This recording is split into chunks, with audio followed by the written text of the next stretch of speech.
Yeah, first off, congratulations to LSU. Man, they got a great team. They just kept fighting, and we kept fighting.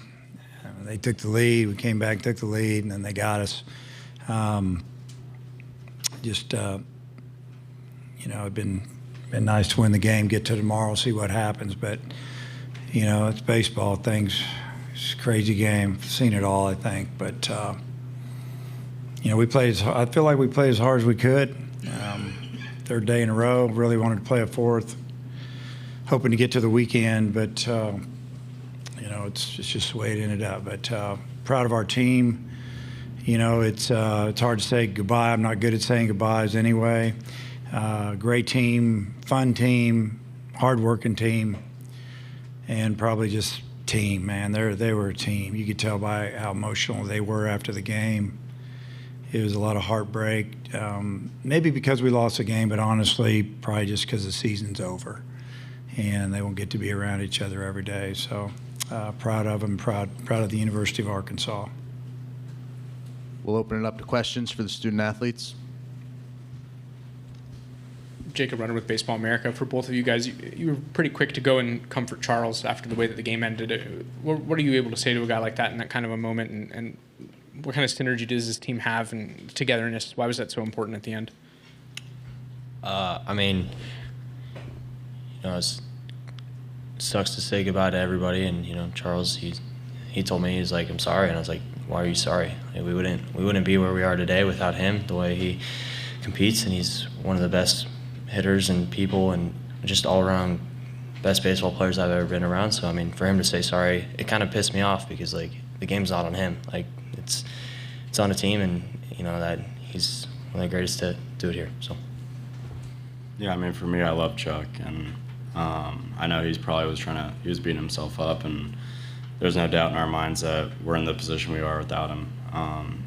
Great player and even better teammate, and I'm really going to miss playing with him.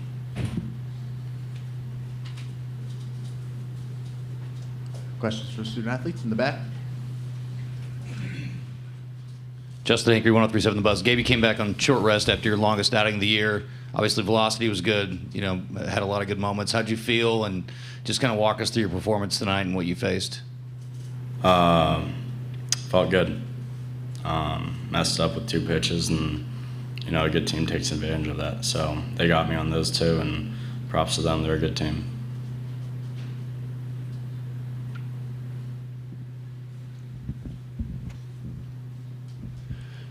Harrison Fan, SEC Unfiltered. Guys, what does it mean to play for a coach like Dave Van Horn, and just I know you guys are both sophomores, but just what you guys have learned and just how important that's been to you in your careers?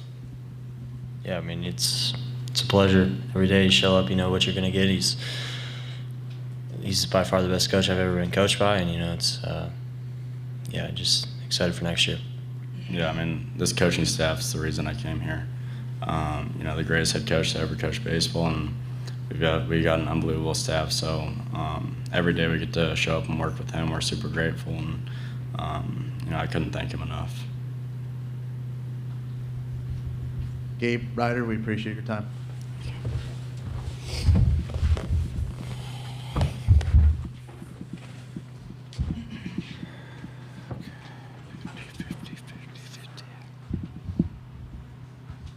We'll now open it up to questions for Coach.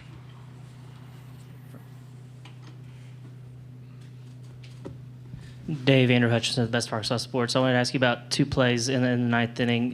Would you like to have seen Vahiva try to turn the double play on that play? And then also, what was your perspective of Charles's play and left? Yeah, well, the way it all turned out, I guess I would have. I haven't talked to him about it. I guess he felt like he moved too far to his right for Cam to turn it.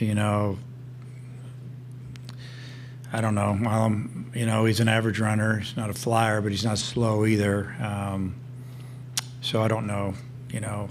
And then the ball, because I had a straight-on view of it, it was hit hard, obviously, and it was kind of hooking and sinking. But it looked like Charles slipped, right at the beginning, had taken off for it. And then when he slipped, he probably lost sight of it. And when the ball's hit that hard, he was just trying to find it. And I'd have to watch it again. We're a long ways away. And that's what I saw. Noah Beanick, 11.7. Coach, this game just kind of felt like a high-speed chase from the 6th inning on. You just think back to kind of the beginning where a ball just bounces over your third baseman's head on a wacky bounce, and the game just never really slowed down. But I want to know, you mentioned you're not good at saying goodbye. You mentioned that a lot of the guys were feeling a little bit emotional. How do you even begin to address a team in a moment like that?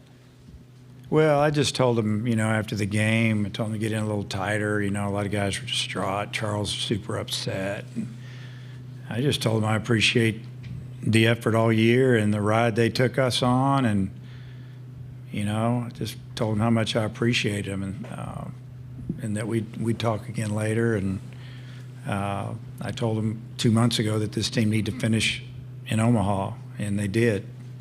It wasn't the way we wanted to finish, but at least they got here. And they competed their rear ends off, lost that first game, then win 2, and, looked like we had a third. We're going to get to tomorrow. You never know, who we're going to pitch tomorrow. I don't know, whoever.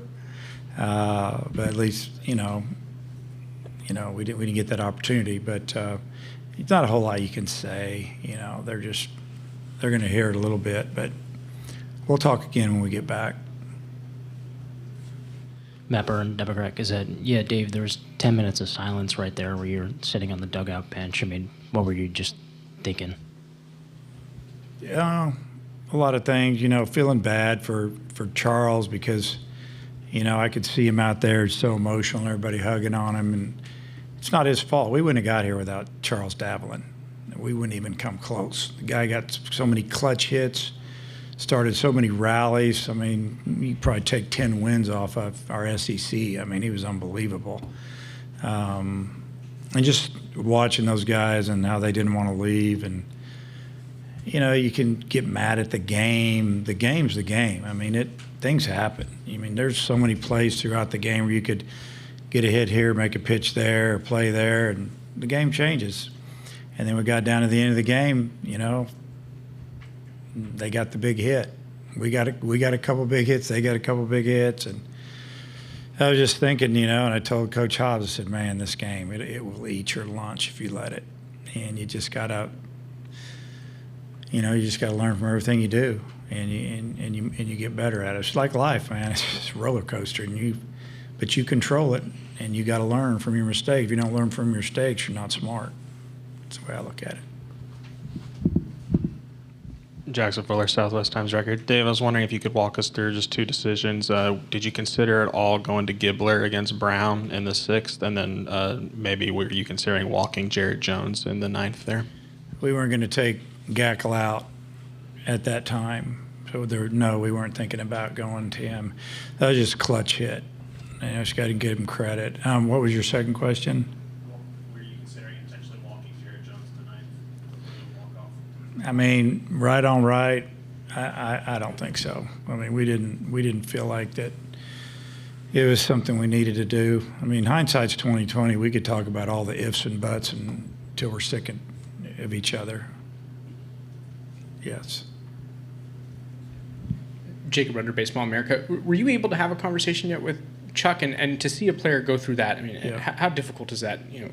Yeah, I went down and he finally made it to the bench just before I came up here, and he's pretty distraught. But I just told him straight. I started telling him that how much I appreciated him, and we would never have made it here without him. And he said that he was sorry, and I said, "Don't tell me you're sorry. You don't have to tell me you're sorry." And then he said it again. And, it's tough.